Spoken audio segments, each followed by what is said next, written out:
Mandar o convite pro Rafa.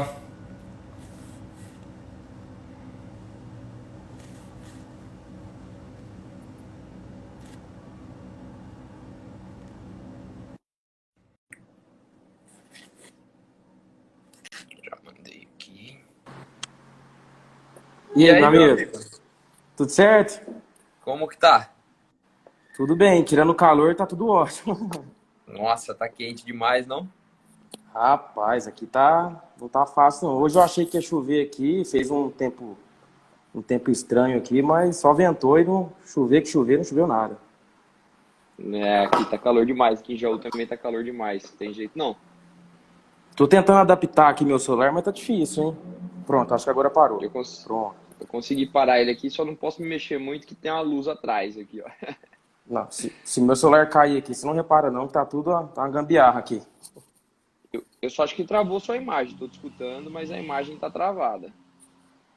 Pra mim aqui tá normal, não voltou não?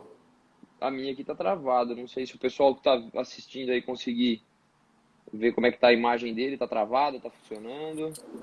Cara, pra mim tá, eu tô te ouvindo e tô me Agora ouvindo e me voltou. vendo. Voltou? Agora voltou, agora voltou. E o som tá bom, tudo certo? Perfeito, aqui tá funcionando perfeito. Então vamos mandar bala então. Cara, essa é a primeira live Manda. do projeto aí?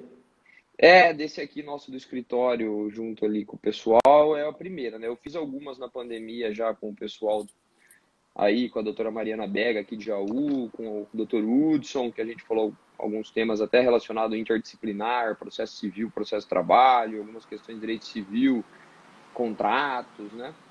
Sim. Mas agora desse novo projeto aí, que nós estamos começando, tentar todo mês aí, pelo menos uma live por mês, sobre algum tema de processo civil, honorários de advogados, recurso, apelação, enfim. Você está iniciando aqui o projeto. Que responsa, hein? Ah, tá em boas mãos, né? Já chamei o mestre, Cara, falei, agora assim ele já fala, eu fico aqui só escutando e aprendendo. não, que isso. E eu tô vendo lá que você tá escrevendo lá no Facebook, lá os artigos, tá muito bom, cara. Parabéns lá, tô lendo todos praticamente. Ah, valeu, meu filho. Generosidade sua aí. Mas Então vamos todo lá, né? mês você vai. Vamos lá. Oi, pode falar. Não, pode falar, desculpa. Todo mês você vai escrever, tipo, sobre certo tema e vai fazer a live sobre esse tema. É, exatamente. É, o projeto, pelo menos no início, é esse, né? Vamos ver se vai sobrar tempo aí, que tem as coisas da ESA, da Escola Superior de Advocacia, tem alguns outros projetos que a gente tá tô dando início aqui, além do escritório, né? Mas é uma coisa que eu tenho interesse, a gente tem vontade de continuar aí, que eu acho bem bacana. Escrever dá trabalho, né, cara? Leva muito tempo. Nossa, Nossa. é, tem Mas vamos que... lá. Mas é que aí você vai acostumando e vai virando rotina, né? Mas no começo É, é difícil. Mas vamos lá, vamos começar aqui esse tema que nós escolhemos, né? Eu até convidei o Dr. Rafael aí, porque a gente faz especialização junto lá na USP Ribeirão Preto.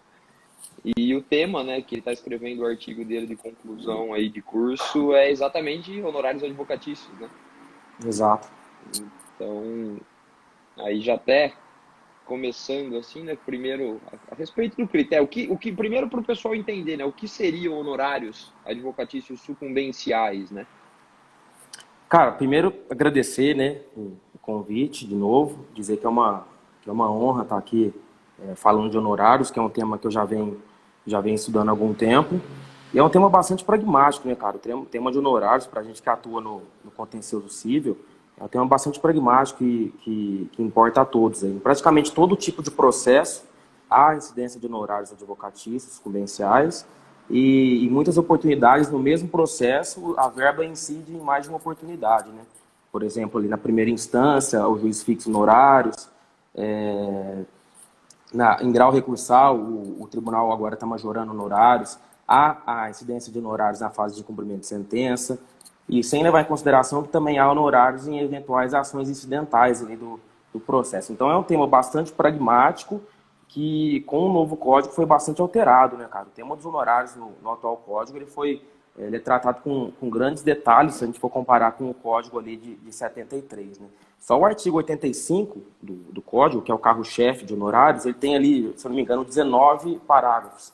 Então é um tema que com o CPC foi dado bastante ênfase nesse tema. Cara, honorários sucumbensais, honorários advocatícios sucumbensais, é uma espécie de honorários advocatícios, né?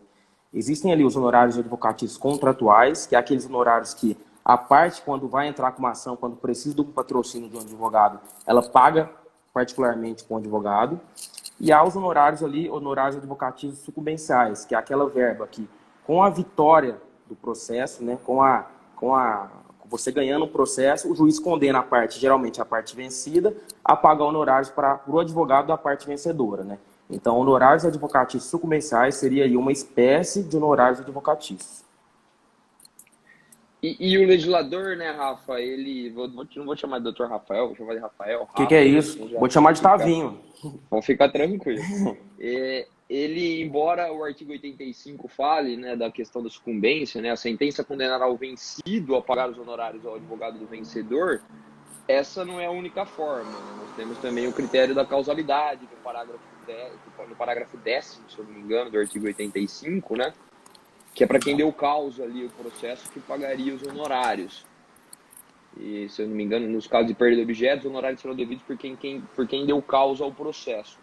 Exato. Mas também há outras situações em que o princípio da causalidade pode prevalecer sobre a questão da sucumbência em si, né? Como a questão dos embargos de terceiro, que a parte, quando citada na pessoa do advogado, ao invés de contestar e discordar dos termos da liberação do bem constrito ali, ela concorda e fala, olha, eu concordo, mas não fui eu que dei causa, você que não fez o registro, eu não tinha como saber, e vai incidir os honorários aí, mesmo ela ganhando a demanda, liberando o bem constrito, ela vai ter que arcar com os honorários por conta da causalidade, né?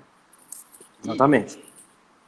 E aí, como que fica essa questão do critério no novo CPC, né? O critério do arbitramento. O juiz, ele tá livre para falar, ó, fixo R$1.000 por equidade. Como que o legislador tratou isso no novo código? Cara, essa introdução que você fez aí do critério da sucumbência da causalidade foi muito boa, porque já está muito enraizado na gente, advogado aí, que até pelo nome, né, honorários sucumbenciais, pelo nome a gente entenderia que só quem sucumbe no processo pagaria honorários sucumbenciais. Mas nem sempre é assim, né? Com os exemplos que você deu aí é muito bom. Existem situações em que, mesmo a parte sucumbindo no processo, ela não precisa pagar honorários porque ela não deu causa ali. Aí, por isso que existe aí o critério da causalidade. Então, e o parágrafo, você falou o parágrafo 10º, né, que trata da questão da perda de objeto. Esse parágrafo aí é um parágrafo, claro que é um parágrafo exemplificativo, né? Existem outras hipóteses que pode ser aplicado o critério da causalidade. Mas agora entrando já na sua pergunta aí do arbitramento, o código, ele, com certeza essa questão do arbitramento é uma das questões mais polêmicas do código, né? O legislador aí criou no parágrafo 2º do artigo 85 uma regra geral de fixação e no parágrafo 8º uma regra especial, uma regra excepcional, né? O parágrafo 2º diz que quando o juiz, na sentença, geralmente, for fixar honorários, aí independente da natureza da sentença condenatória, sentença declaratória, sentença constitutiva, terminativa, quando ele for fixar honorários, ele vai tentar extrair do processo uma base econômica, né? Essa base econômica é condenação, proveito econômico ou valor da causa, nessa ordem. Ele extraindo do processo essa base econômica, ele vai fixar sobre essa base econômica de 10% a 20%. Né? Ele teria uma liberdade aí de 10% a 20%.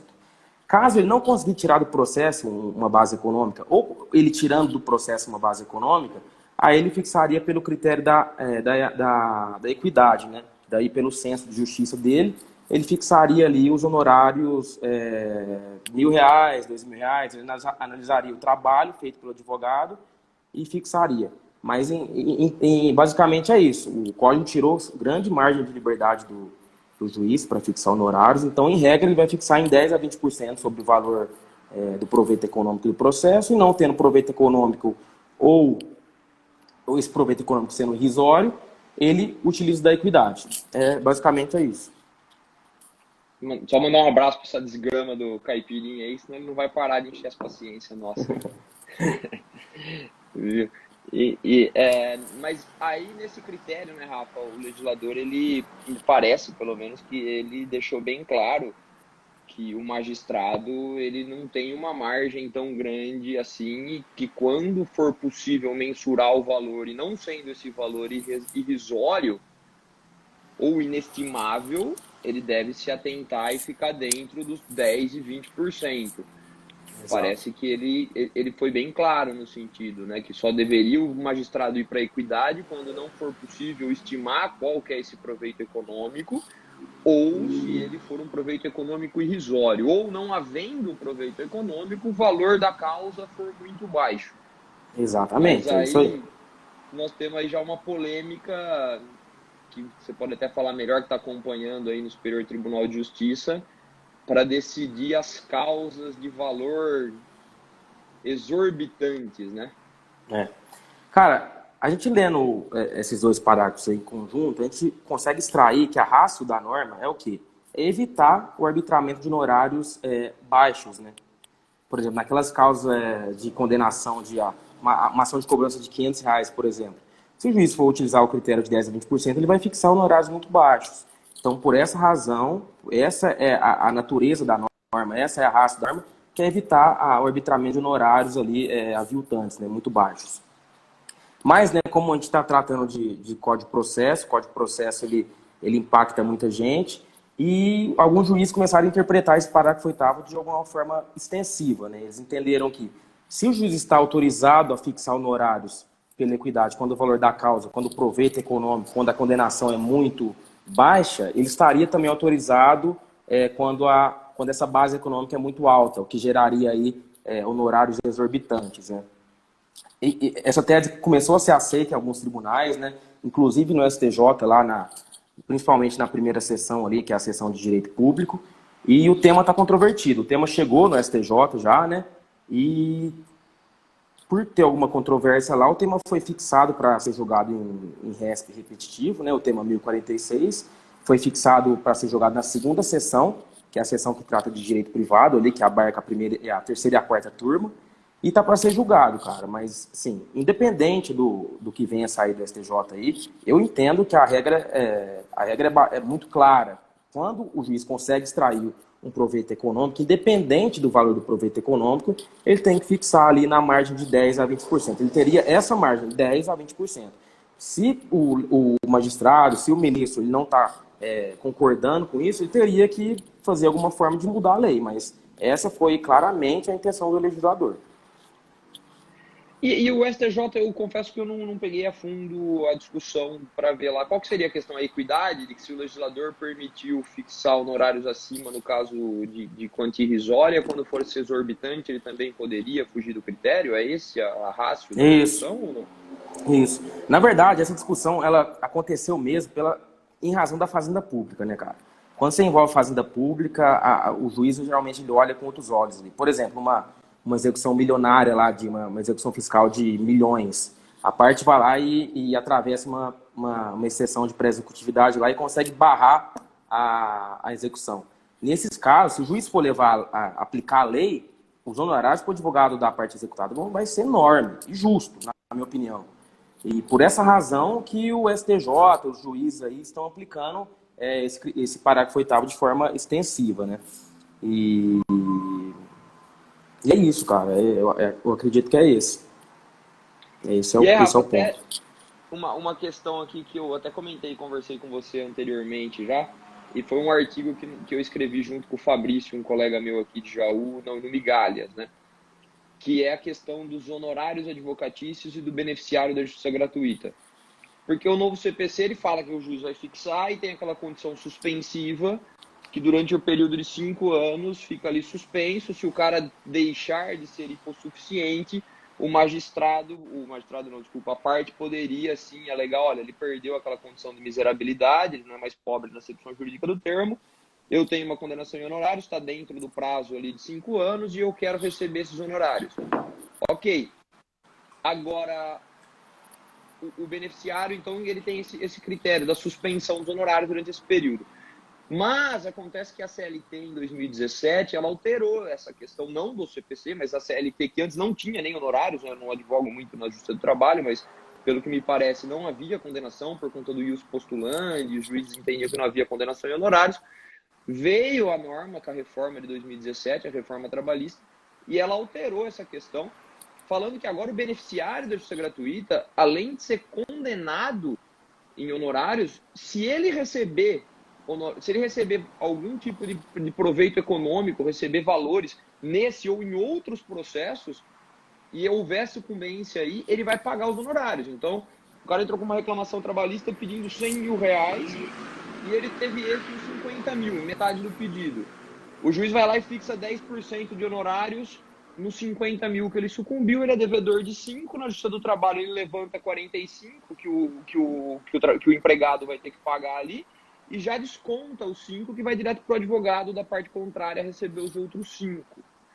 E aí eu te pergunto, com essa norma na CLT, nós não poderíamos agora trazer ela para fora da CLT, para fora dos processos trabalhistas e aplicar ela aqui na relação civil e falar, ó, beneficiário de justiça gratuita agora, se você recebeu verbas, não quando recebe verbas e perde a condição de hipossuficiente, que aí me parece que não há dúvida, o cara recebeu lá uma vultuosa quantia, deixou de ser hipossuficiente e vai pagar os honorários.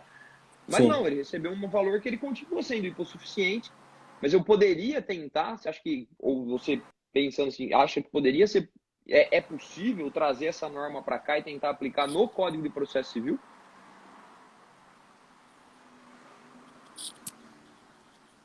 E lá o seu artigo, e realmente você conseguiu extrair dessa CLT uma questão que eu nunca tinha pensado, cara. É uma questão muito interessante, né?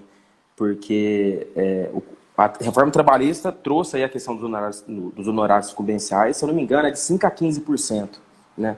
Eu também não advogo muito, não advogo muito a trabalhista, mas se eu não me engano é isso. E trouxe essa questão aí da relação com o beneficiário da justiça gratuita, né? Que mesmo ele sendo beneficiário, se ele receber alguma verba ali, pode descontar dessa verba que ele recebeu, né?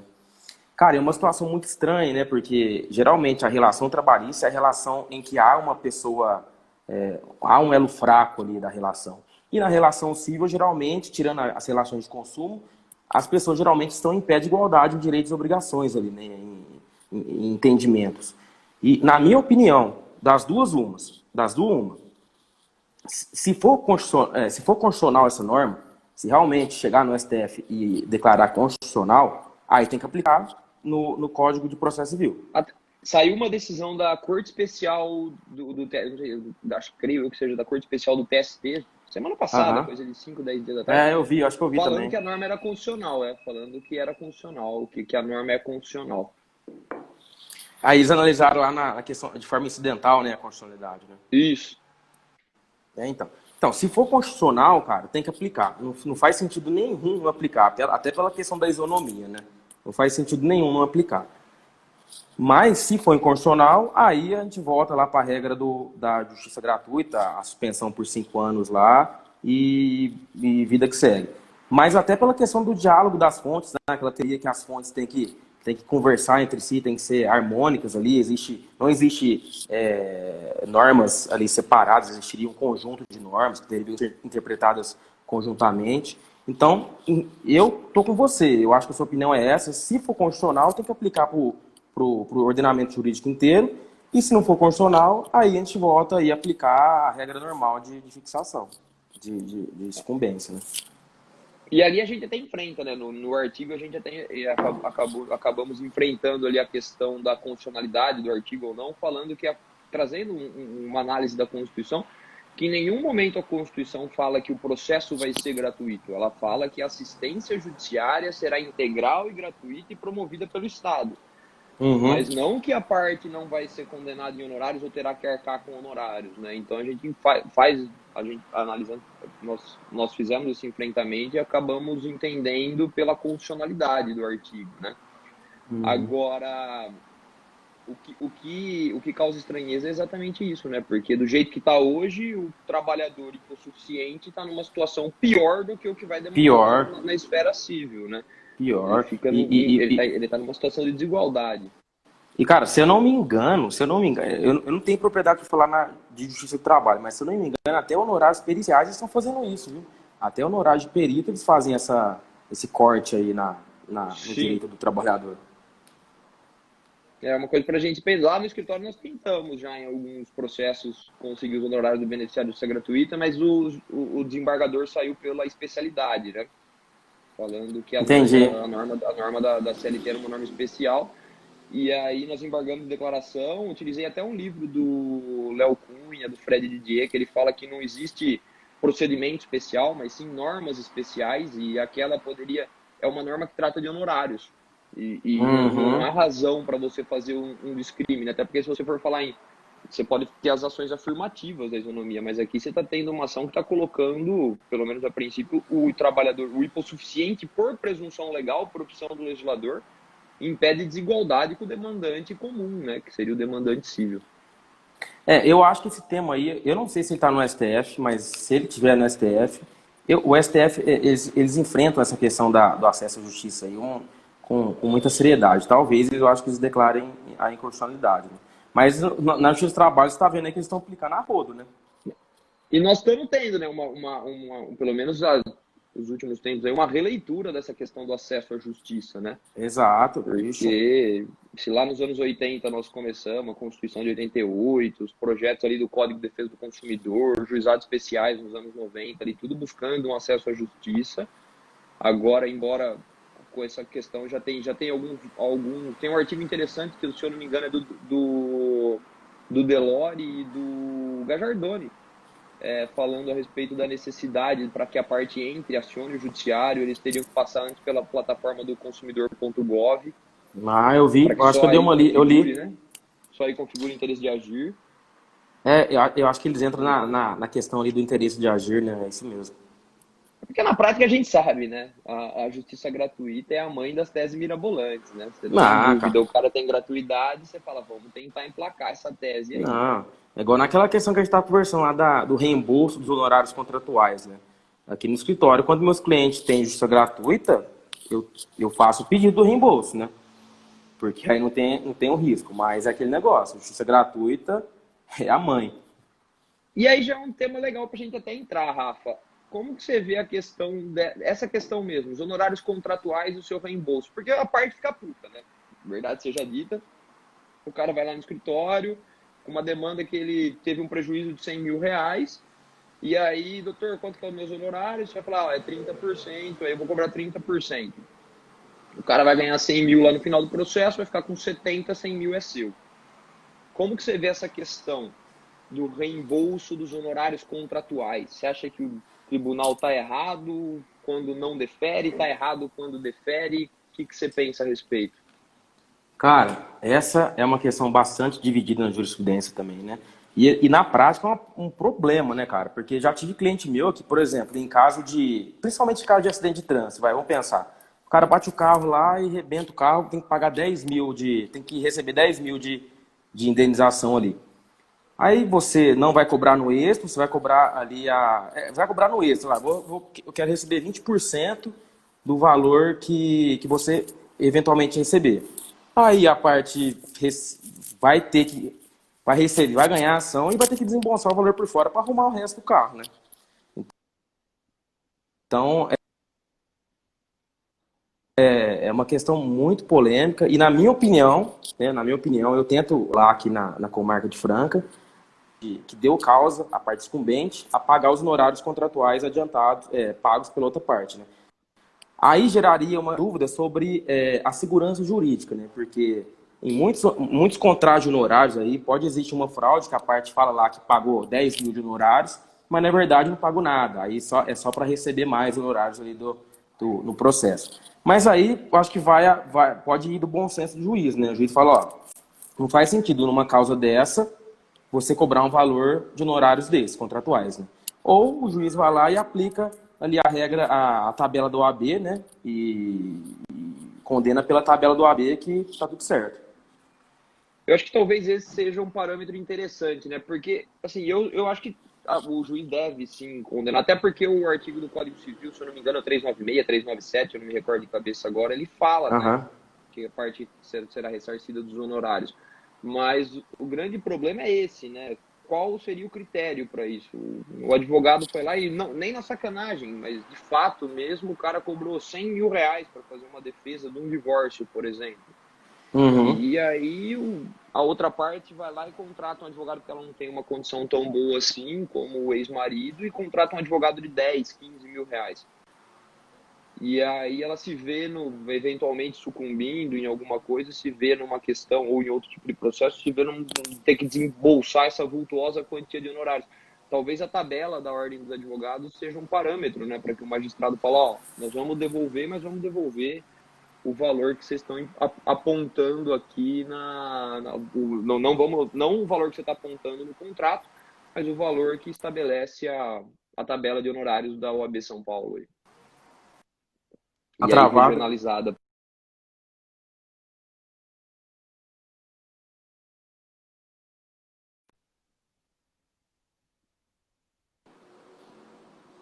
Voltou? Voltou? Voltou. Voltou. Então, cara, eu acho que é assim, essa é a ideia. Se os honorários estão abaixo da tabela do OAB, não tem problema, condena ali no valor do contrato. Se está muito acima da tabela do OAB também não faz sentido, aí ele vai para a tabela do OAB, não vejo problema nenhum. Mas é uma tese muito dividida, né? Eu acho difícil fazer colar em todos os processos. Aqui na comarca de Franca, eu faço um trabalho aqui para umas empresas aqui de recuperação de crédito, e nos contratos que eu faço a cobrança, a parte devedora se assume a pagar taxas de cobrança, a custos honorários. E a juíza aqui, principalmente do juizado, ela condena, cara, a pagar as custas de cobrança. Aí a parte fica ressarcida 100%. Só arrisca quando há gratuidade ou quando já tem um conhecimento prévio do magistrado, né? Isso, então. Aí quando eu vou entrar na justiça comum aqui, que eu tenho que recolher custo, eu nem perco meu tempo, eu não vou arriscar, não. Depois toma uma sucumbência na cabeça aí. E quando tem a super parte, como é que fica? Honorários contra a fazenda pública. Cara, você falou tudo agora. A fazenda pública é considerada aí por muitos doutrinadores aí uma super parte no processo, né? A gente vai levar em consideração todos os benefícios que ela possui. Benefícios não, prerrogativas que ela possui. Prazo em dobro para manifestar, regime de precatório para pagar as altas condenações, a questão necessário. ali da remessa necessária. Acho que até a questão da isenção de custos, né? Acho que a Fazenda Pública nem paga custos. Então, ela é considerada uma superparte por questão disso. Quem chama ela de superparte entende que isso é benefício. Quem não chama ela de superparte entende que são prerrogativas para defender o interesse público, né? Mas aí tudo bem. Mas acontecia uma questão relacionada a honorários no Código passado, que era uma forte quebra da isonomia. O que acontecia no Código passado?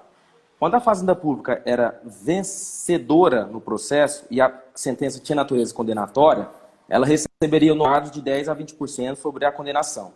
Já se ela fosse vencida no processo e a sentença tivesse natureza condenatória, ela receberia ali sobre critério da equidade, o que geraria uma diferença de honorários grande ali, né?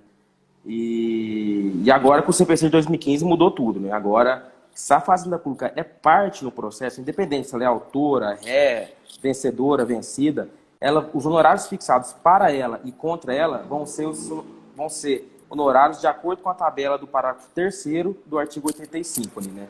Que é uma tabela que parece ali um imposto de renda, né? Que é uma tabela progressiva. Quanto maior o valor da condenação, maior o valor da base econômica, menor a porcentagem, né?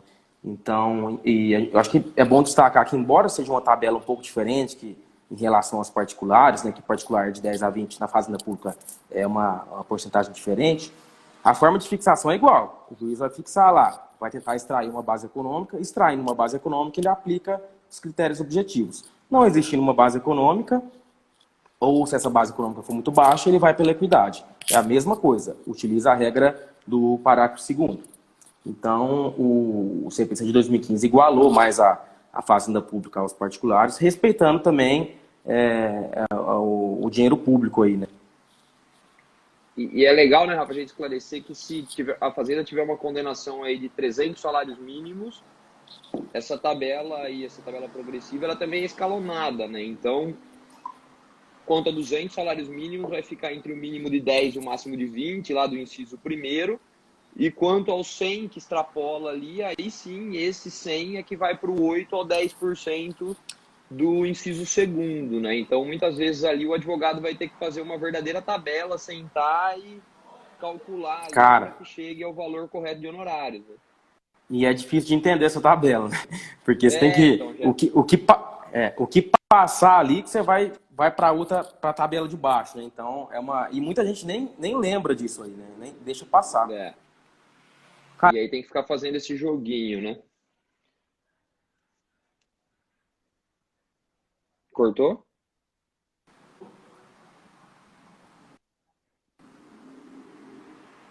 Agora voltou. Voltou?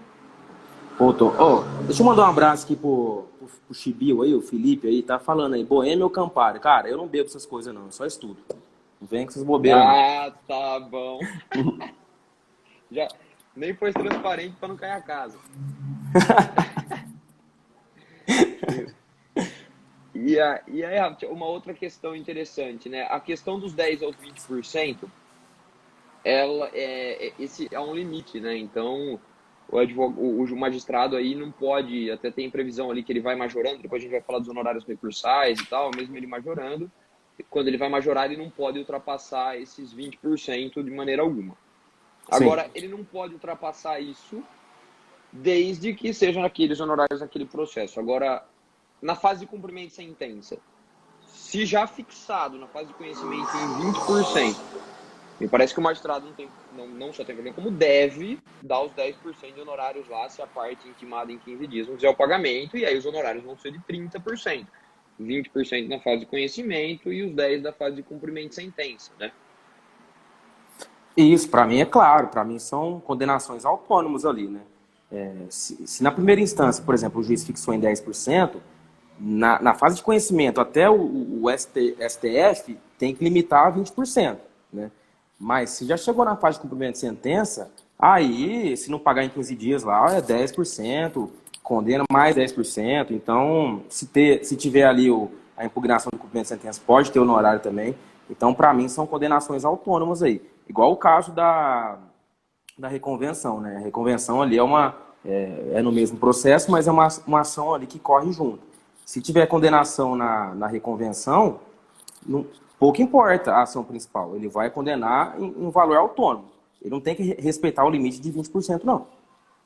Ele tem que, em tese, respeitar o limite dentro do próprio processo, né? Vamos dizer assim, que na reconvenção você teria um processo que poderia ser autônomo, mas ele está ali por uma questão de celeridade, de economia.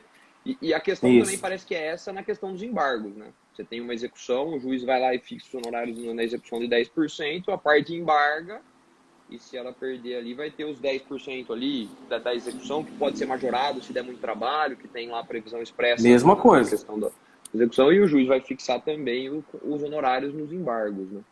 Mesma coisa, até porque os embargos têm natureza de ação, né? Seria uma nova relação jurídica. Então, na minha opinião, é outra condenação autônoma. Agora, uma questão bacana, e que eu acho que muita gente não conhece na prática, né? É a questão do precatório e RPV com a fazenda e honorários, né? Isso. Porque existe uma diferença aí, que é uma diferença um pouco... A princípio, quem olha de prima facie fala, não é justo, mas que na questão do precatório tem previsão expressa que se a fazenda não impugnar, não há que se falar em honorários, né? Porque ela é obrigada pelo sistema constitucional ali a passar pelo regime de precatório. Agora, no RPV, mesmo não havendo impugnação, há condenação em honorários, né? Exatamente. Primeiramente, se a fazenda impugnar, aí de qualquer forma, se for RPV ou se for requisição de pequeno valor, vai ter honorários. Agora, se ela se manter Sucumbindo, né? Se ela inerte, perder. isso, é claro, se ela sucumbir na impugnação, né? Agora, se ela se mantiver inerte e for questão de precatório, aí, por exigência constitucional, né, ela não pode pagar, mudar a fila do precatório, por exigência constitucional, ela não pagaria honorários porque ela não poderia pagar aquela condenação em 15 dias, né? Mas, em se tratando de RPV, onde a condenação pode ser, o pagamento pode ser instantâneo, aí se ela não pagar em 15 dias, ela pode sim ser condenada a honorários perfeitamente. Esse tema, eu acredito que esse tema foi debatido no STF, cara. Chegou no STF antes do CPC, se eu não me engano, foi antes do CPC, e o STF decidiu dessa forma. Se for RPV, pode condenar em honorário, sim. E o único jeito da fazenda fugir dos honorários, quando for requisitório de pequeno valor, é ela fazendo a execução invertida, né? Porque no requisitório de pequeno valor ela vai ser intimada para o pagamento em 60 dias ali, né? E se ela quiser fugir dessa condenação em honorários, ela teria que entrar na execução invertida e falar, ó, o valor do débito é esse, e eu estou apresentando aqui tudo, e aí ela não teria a condenação em honorários, do contrário. E é legal porque tem muita gente que acaba, eu, por exemplo, até desconhecia esse posicionamento divergente do RPV e do precatório, né?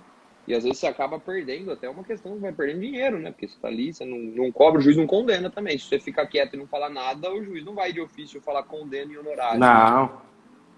Não, não, embora seja ali honorários, é um pedido implícito, né? Pelo menos na fase de conhecimento é uma espécie de pedido implícito. Mas em fase de execução, eu duvido muito que o juiz vai condenar a fazenda ali pagar honorários mesmo em questão de RPV.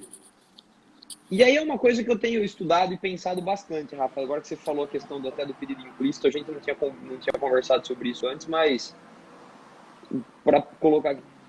O pedido implícito, honorários é pedido implícito, ninguém discute.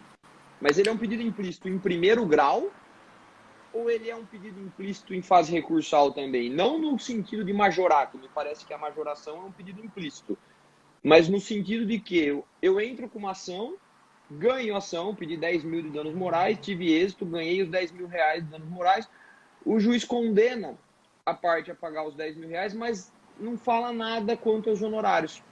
Ele fica silente quanto aos honorários, eu não embargo e recorro tão somente para majorar os danos morais. Mas eu não falo nada dos honorários que não foram fixados em primeiro grau. Você acha que seria também pedido implícito esses honorários no tribunal e o tribunal de ofício poderia falar, ó, o juiz não fixou, você não pediu, mas eu tô aqui de ofício dando os honorários lá e já tô majorando os honorários porque a lei fala que pode majorar, então tô dando lá o da primeira fase, tô aumentando a condenação em danos morais e tô majorando os honorários. Cara, se você não embargou, na minha opinião, se você não embargou e só recorreu, você não enfrentou a matéria. Mas a questão é, como o juiz de primeiro grau não enfrentou a matéria dos honorários, não teve coisa julgada, né? Não teve análise dos honorários. Então eu acho que sim, por ser, em primeiro lugar, por existir essa espécie de pedido implícito, poderia o tribunal, desde que não tenha ocorrido o trânsito julgado da decisão no geral, ele fixar, não seria majorar, seria fixar honorários, né? Eu, na prática, eu nunca vi isso, né? Até porque é muito difícil uma situação em que o advogado não pede honorários, né, na petição e o juiz também não condene, né? Até porque o advogado não pediu o que é para ele, vai pedir para o quê, né? Para a parte. Né? Mas eu acho que sim, cara, eu acho que pode. Eu confesso que eu tenho uma dúvida nisso. E aí até perguntei, eu conversei com o Fábio Monerá numa aula aí, e também com o Léo Cunha, num congresso que foi feita essa pergunta para ele. E a opinião deles foram divergentes, né? Para o Fábio Monerá é pedido implícito e o tribunal pode. E para o Léo Cunha, até por respeito àquela ação autônoma que agora tem previsão, né? Depois acho que a gente vai até acabar falando um pouquinho dela, para condenar em honorários, se não foi arbitrado. E até por uma outra questão que ele levanta, que eu acho interessante, que é a questão do trânsito em julgado de capítulos da sentença, né? Então, como aquela parte não foi recorrida, mas tudo bem, você não vai ter como falar em trânsito em julgado de matéria não decidida, até porque você vai poder entrar com a ação depois, né? Não foi decidido, Mas né? eu fiquei mais propenso ao lado de que não seria pedido implícito em segundo grau, não, e que se não fosse fixado, o advogado caberia tão somente aquela ação autônoma lá para fixação. Mas é legal, fiquei pensando que é meio polêmico, né? Não sei se para onde vai. Então,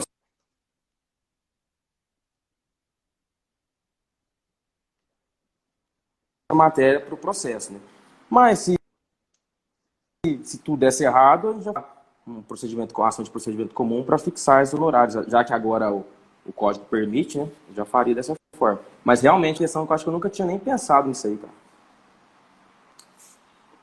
E aí, já estamos falando tanto de recurso, pedido implícito em primeiro grau, segundo grau, o legislador também trouxe uma nova visão para os honorários recursais, né? Na verdade, uma nova visão não, uma inovação, poderia dizer, porque no CPC passado não havia essa previsão legal. Como é que ficou aí o esquema dos honorários recursais?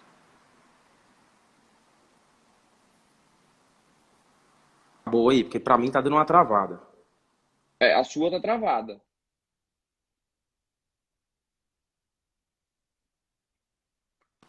Agora melhorou, agora voltou. Melhorou? Então, cara, Melhorou. igual você falou, né? Os honorários recursais é uma inovação do código, né? Foi uma grande vitória da classe dos advogados, porque aconteceu uma grande injustiça, né, no código passado. O que acontecia? O advogado trabalhava na primeira instância e era remunerado ali pelo trabalho na primeira instância. Depois da primeira instância, o inferno começava a acontecer, né? Porque tinha apelação, tinha contra-razões, tinha recurso especial, embargo de declaração, agravo interno, recurso extraordinário, agravo... Então, ele trabalhava geralmente muito mais na segunda instância do que na primeira instância, né? E aí ele era remunerado. O juiz da primeira instância nem sabia como é que ia ser o processo dali para frente. E como é que ele ia ter bola de cristal para remunerar o advogado de forma correta. Mas agora não. Agora, com o parágrafo 11º, né, se não me engano, do artigo 85, de acordo com o advogado que for trabalhando no processo e tendo êxito no recurso, os honorários que foram fixados anteriormente serão majorados até o limite de 20%. Se eu não me engano, no anteprojeto do CPC, o limite da majoração era maior um pouco, acho que era 25%, mas acabou voltando aí para 20%. Parece ser bem tranquila essa regra, né? Você vai tendo êxito no recurso, os honorários vão sendo majorados pelo trabalho extra seu aí, né? Mas aí, até pela ausência de detalhes da norma, acaba ocorrendo certas polêmicas aí. Por exemplo, seria possível ter a majoração quando o recurso vai ser julgado pelo mesmo grau de jurisdição? A gente está falando aí de embargo de declaração e agravo interno. Seria possível o advogado que não trabalhou, o advogado que vai ser beneficiário da majoração e não trabalhou em grau recursal, ele não apresentou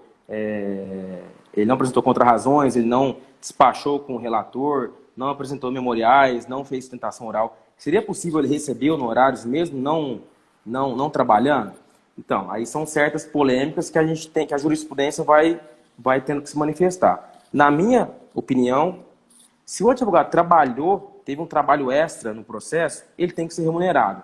Independente se a gente esteja falando aí de agravo interno, de embargo de declaração, se ele trabalhou, ele tem que ser remunerado. Agora, se ele não trabalhou, não vejo motivo para ele ser remunerado, porque, na minha opinião, os honorários advocatícios sucumbenciais ele possuem natureza remuneratória e não sancionatória, né? Embora eu já tenha, antes eu pensava que teria um condão sancionatório, mas agora eu tenho a opinião que é só remuneratório, então se ele não trabalhou, ele não recebe mesmo. Até porque o código tem aí normas para sancionar a parte que protela no processo, e eu entendo dessa forma. Mas foi um grande avanço do código, uma das grandes mudanças aí dos honorários. Mas me parece que o STJ se posicionou, não expressamente, mas como se esses honorários tivessem um condãozinho de penalidade da parte que recorre, né? Porque mesmo sem... Ele disse que as contrarrazões são critérios para o quantum, né? E não para o an, né? Não para o an debeatur, mas para o quantum debeatur, falando que vai ter direito à majoração. Agora, se você foi diligente, fez contrarrazões, apresentou memoriais, fez tentação oral, o valor que eu vou aumentar, a porcentagem vai ser maior do que daquele advogado que não fez nada, ficou lá em casa, tudo, e mesmo assim o recurso... Sim, não, sim. É uma boa saída. Eu acho que inclusive foi o STF que teve essa questão aí. Não foi nem o STJ, foi o STF que, se eu não me engano, que manifestou que mesmo o advogado não apresentando contra-razões, ele pode ser remunerado. E, cara, vamos falar aqui na prática. Se o tribunal for esperto, o que ele vai fazer? Ele vai remunerar, porque ele quer evitar que chegue recurso. Diminuir recurso, né? Exatamente. E vai majorar, não de 1%, 2%, mas fixou em 10% na primeira instância, no segundo grau já vai para 15%. Foi para o STJ, 20%. Então, dessa forma, principalmente nos processos em que discute um proveito econômico alto, vai evitar, sim, a interposição de recurso protelatório. Eu acho que essa vai ser a saída. O que não vem sendo feito, né? Pelo menos nos meus processos. Não sei se você está tendo a sorte de subir aí para... A gente conversou a semana passada sobre um caso meu muito, muito estranho. Eu ganhei o processo em primeira instância e a juíza da primeira instância já fixou em 15% os honorários, né? Já mandou 15%. Eu falei, beleza. O que aconteceu? Se eu não me engano, fui eu que recorri para majorar a condenação que eu ganhei. O tribunal deu provimento no meu recurso e, em vez de majorar os 15% para 20%, sei lá, para 16%, 17%, ele falou, não, já está bem remunerado e não vou majorar nada. Aí eu falei, não tem nem como eu embargar, porque o acordo não foi omisso, né? Então, é uma saída deles aí, mas eu não vejo por quê, cara. Se fala lá que tem que remunerar, E lá, eu não e a vejo. norma é clara, né? Parece que é até um comando cogente, majorará. É, Não fala poderá majorará. majorar, é majorará ordenando, né? E, É, e a, e se for ver, o tribunal está manifestando sobre um assunto que nem foi objeto de recurso. Não foi objeto do meu recurso se eu fui bem remunerado ou não. Ele sim, não pode fazer exatamente. isso, não é? Porque você não devolveu a matéria, né? Essa matéria Até, tá, se for ver. até porque eu até entendo, assim, embora pela letra da lei ele não poderia, se você tivesse talvez discutido honorários e falado assim, olha, meus honorários foram ínfimos, né, em primeiro grau, e eu quero que você majore os honorários de primeiro grau, além dos honorários recursais que você vai majorar aqui, aí como tem o efeito devolutivo, foi devolvido o capítulo dos honorários, você também aí no efeito, na profundidade, ele tem amplitude aí para buscar qualquer outra situação, mesmo que não tenha sido alegada, né? Aí Isso, até me não, parece que seria né? possível, mas nesse caso Não, seu, você nem recorreu. nesse ponto eu não. Primeiro que foi só eu que recorri. Só eu que recorri. A parte sucumbente lá, como a condenação foi baixa, eles não recorreram. Só eu recorri, eu não falei. É claro que eu não vou falar que eu fui mal remunerado, né? Eu só pedi a majoração e o tribunal manteve lá, né? Mas você acha que eu vou perder tempo em fazer recurso especial? De jeito nenhum. E é engraçado, né? Porque tem uma discussão também muito grande a respeito dessa questão dos honorários recursais, que é exatamente aquilo que você falou lá, se do mesmo grau, que tem quem entenda que é só o recurso que abre instância, né? Aquele recurso que abre a porta da instância que daria direito aos honorários. Mas tem precedente do Supremo Tribunal Federal majorando honorários em embargos de declaração. Principalmente se for embargo de declaração com efeitos infringentes, né? Se ele mudar a decisão, eu não vejo. Cara, e se a gente for ler o artigo aqui, quer ver? O artigo Eu fala: o tô querendo aqui. tribunal ao julgar recurso, majorará os honorários fixados anteriormente, levando em consideração o trabalho realizado. Ou seja, o único requisito que eu vejo aí é o trabalho realizado. Independente se a gente está no primeiro grau, se a gente está, quer dizer, se a gente está no mesmo grau de jurisdição, não vejo problema nenhum. Ou seja, você é prejudicado por uma decisão errada, você tem que fazer um trabalho adicional e ainda não majora. Inclusive, existe, acho que é um enunciado da Infam que defende essa tese aí, que não pode majorar no mesmo grau. Mas, pelo menos no STJ, eu tenho visto que, pelo menos em agravo interno, eles estão majorando. Em bar de declaração eu acho um pouco mais difícil, mas em agravo interno eles estão majorando sim. E naquela polêmica lá que a gente conversou também a respeito dos honorários nos embargos. Desculpa, honorários nos danos morais. Então, se a parte pede lá 100 mil, fez o pedido, o juiz vai lá e fala: não, você tem direito ao dano moral, realmente, mas eu estou condenando em 10. A parte sucumbiu de 90 e tem que pagar honorários disso aí? Então, se você for técnico, a parte sucumbiu, né? A parte não ganhou tudo que ela pediu. Mas o que a gente tem visto é que os tribunais entendem que não teve aí uma sucumbência recíproca, né? Você até me explicou lá, a gente conversou lá, você explicou o motivo, agora não estou lembrando, mas eles entendem que não tem uma sucumbência recíproca e por esse motivo eles entendem que teve aí uma procedência total e condenam no horário sobre a condenação, né? Se for uma questão muito exorbitante, igual você falou aí, não vejo sentido em não fixar honorários para a parte requerida, né? Até porque você deu causa a uma ação com valor muito alto. Você não ganhou tudo, né? Então você deu causa, então você tem que pagar sobre aquilo que você perdeu. O que o tribunal vinha falando é no sentido de que o pedido foi procedente, não houve sucumbência porque o pedido foi procedente, então ele teve êxito naquele pedido que ele buscava. Mas a questão que fica só sucumbe quando o pedido é improcedente? Ou faço um pedido, o valor também é importante, né? Porque eu até usei um exemplo lá para conversar sobre isso, falando assim, eu tenho 6 pedidos, desses 6 eu tenho êxito em 5, e eu sucumbi em 1. Eu sucumbi na maior parte do pedido ou não? Só que você vai falar, não, a sucumbência sua foi mínima, você ganhou 5 pedidos e perdeu um. Só que esse um que eu perdi representa 95% da condenação. Era 200 mil reais aqui, enquanto aqui eu ganhei 2 mil. E aí, Então, a sucumbência é mínima ou deixou de ser mínima, né? Então, são critérios que, embora o legislador tenha esmiuçado ali realmente com 19 parágrafos, tem coisas ainda que tem não, margem então, para discussão, né? o código deixou de tratar de várias matérias, várias coisas importantes que o código deveria ter tratado. E essa questão da sucumbência recíproca do dano moral, é só o dano moral? Você sabe se em dano material também tem esse entendimento? Não, em dano material, normalmente, eu não vejo muita discussão. Ele condena. Você pediu lá 300 mil, 150 mil de dano material, porque aí porque qual que é a discussão, né? A ratio ali da diferenciação, o distinguish, né?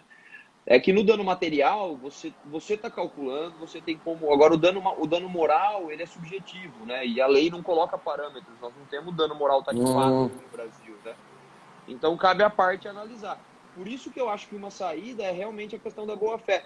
É agora com essa questão de precedentes vinculantes e tudo, o advogado fazer uma análise jurisprudencial, entender qual é o valor, quais são os valores que os tribunais têm fixado em média e fazer esse pedido de boa-fé, observando o 926, a cooperação, a boa-fé objetiva, né, o dever de lealdade, para que seja um pedido dentro. Aí me parece que não deve realmente. Ó, eu pedi 10, o juiz condenou em 8, 5, mas a jurisprudência está ali, né? Tem condenações em 10 e tal. Uhum. Não me É. parece justo também condenar a parte. Agora, a média é 10 mil reais ali para aquele tipo de indenização. O cara vai lá e faz um pleito de 1 milhão, não tem um mínimo de razoabilidade, né? E aí ele deveria Né? sim ser condenado. Ainda mais agora que os tribunais devem manter a jurisprudência estável, coerente, está muito mais fácil para a parte, né? Se o tribunal cumprir essa obrigação, está muito mais fácil para o Se eles advogado. manterem, né? A gente costuma ver certas viravoltas aí. Você viu a questão lá da questão dos honorários alimentícios lá e a condenação do penhora de salário? Verba Teve uma alimentar, reviravolta. Eu acho que você escreveu um artigo, né? né? Eu falei sobre isso lá na página. Então, eles fizeram uma distinção entre em verba alimentar e verba. Como é que é? E Como que é a distinção prestação alimentar e natureza alimentar. Eles falam que quando o legislador ali optou pela prestação alimentar, ele estava falando de prestação alimentar no sentido de alimentos decorrentes do direito de família. E que a verba alimentar aí, no caso, os honorários, ele não daria ensejo à penhora porque ele não seria a prestação alimentar de lá. Abre aspas, ele quis dizer mais ou menos assim, a verba alimentar dos honorários é uma verba de segunda linha, de segunda categoria. Entendi. É igual aquela questão lá dos alimentos em razão de ato ilícito, é a mesma coisa?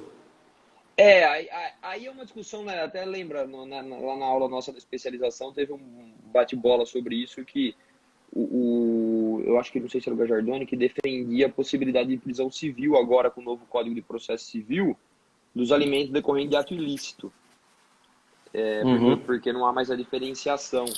Mas eu acho um pouco complicado porque nós temos aqui, quanto ao ato ilícito, a reparação integral do dano, né?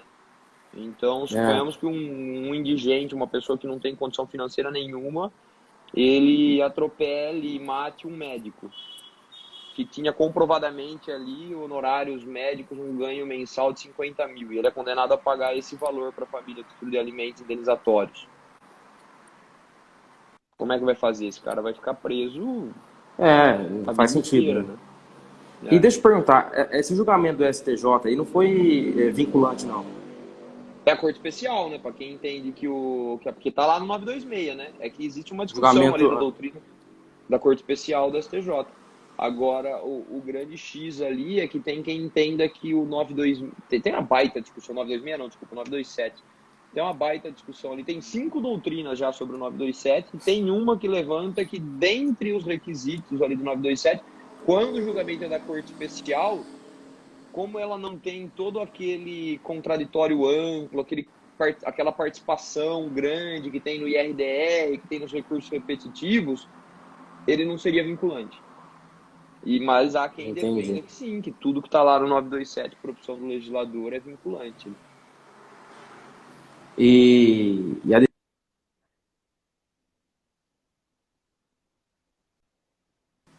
Cortou, não consegui ouvir, Rafa.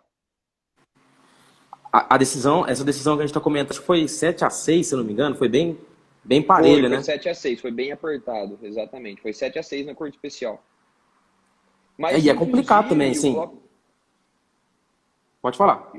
o próprio Rodrigo da Cunha, o Rodrigo da Cunha não, o Rodrigo do CPC lá que tem a causa decidida lá, num Sim. curso que eu acabei fazendo, ele deu aula e ele falou que muito provavelmente o STJ deve revisitar a matéria em breve, porque embora tenha decidido, a questão ficou bem dividida. Então, e é complicado você aplicar como precedente obrigatório uma decisão que for bem dividida assim e tinha uma jurisprudência diferente, né? É. E Rafa, já tá acabando aí que vai dar às 8 horas, só pra gente finalizar. E honorários em decisão parcial de mérito? Cara, Cabe ou não essa é cabe? boa, hein? Cara, O juiz vai lá e te dá a decisão parcial de mérito, julga procedente seu pedido de 1 milhão de dano material e não fixa honorários. cara, na minha opinião, cabe. Independente de se for decisão parcial de mérito, vai caber. Mas o que eu venho vendo é que o juiz ele dá a decisão parcial de mérito, só que ele deixa para fixar, muitos juízes deixam para fixar na sentença, né? E essa diferença de momento ali dá uma grande diferença prática, né? Até porque a decisão que vai impugnar uma decisão parcial de mérito, o recurso que vai impugnar uma decisão parcial de mérito não é o mesmo recurso que vai impugnar a sentença, né? Então, na minha opinião, se ele está decidindo um mérito ali, né, se é uma decisão parcial de mérito, ele tem que fixar honorários ali, e aqueles honorários ali podem ser objeto de agravo de instrumento, e se ele não for impugnado por agravo de instrumento, ele transita em julgado, e você consegue fazer, inclusive, ali o cumprimento de sentença definitivo. É igual no caso que a gente comentou lá, se eu não me engano, a questão da reconvenção, né? A reconvenção, se o juiz julgar, extinguir ela, ou fizer uma decisão parcial de mérito sobre ela, naquele momento, sobre o proveito econômico discutido ali, ele tem que fixar a sucumbência, né? Na minha opinião, acho que é muito claro isso. É que é engraçado, né? Porque o legislador ele criou a decisão parcial de mérito, ele acabou com aquele negócio da unicidade da sentença de mérito, né? Que o que o Venda trazia, que tinha que ser sempre ao final, uma única decisão. Só que ele esqueceu de conversar com o restante do código, né? Então você tem ali a decisão parcial de mérito, execução definitiva, a execução provisória não precisa de caução, não cabe sustentação oral, não tem previsão expressa para sustentação oral, se fosse decidido ao final do processo caberia, na apelação. O artigo 85, ele fala que cabe honorários da sentença, e ele silencia quanto à decisão parcial de mérito, né?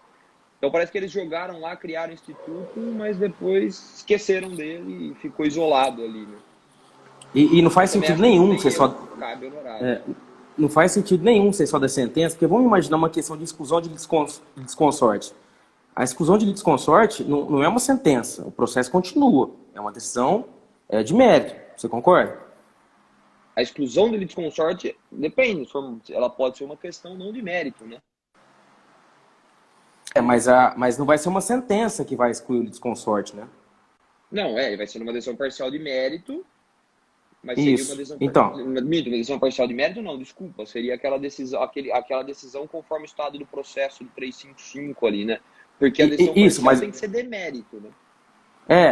Não vai ser uma decisão parcial de mérito, mas não vai ser uma sentença, né? Vai ser uma decisão. Isso, uma decisão interlocutória, exato. Vamos colocar assim, uma decisão interlocutória. Nesse momento, o juiz ele tem que condenar o advogado do desconsorte excluído a receber ele tem que receber honorários do advogado do desconsorte excluído. Então não faz sentido nenhum ser só na sentença, né? Não tá junto com o código esses artigos aí. Rafa, meu filho, tá marcando aqui 50 segundos. Queria te agradecer, muito obrigado. Passou voando aqui e aprendi muito, foi muito bacana, muito proveitoso. Acho que a galera aí toda que assistiu gostou bastante. Vou deixar você se despedir aí também. Muito obrigado mesmo por aceitar o convite, meu amigo. Cara, eu que agradeço. Se você aprendeu bastante, eu aprendi mais ainda, porque é um tema que eu estou estudando muito e com essa live aqui eu aprendi muita coisa e quero revisitar esses temas, estudar de novo. E agradecer também a galera aí, agradecer o convite, agradecer a galera que comentou aí, que tá vendo. E vamos fazer uma forma de deixar gravado essa live aí, não sei se tem como. Eu acho que fica 24 horas, ou fica agora, fica no ILGTV, fica direto aí. Já fica direto? Tá, eu acho que sim, não manjo muito tecnologia, mas acho que fica. Então fechou então, meu amigo. Muito obrigado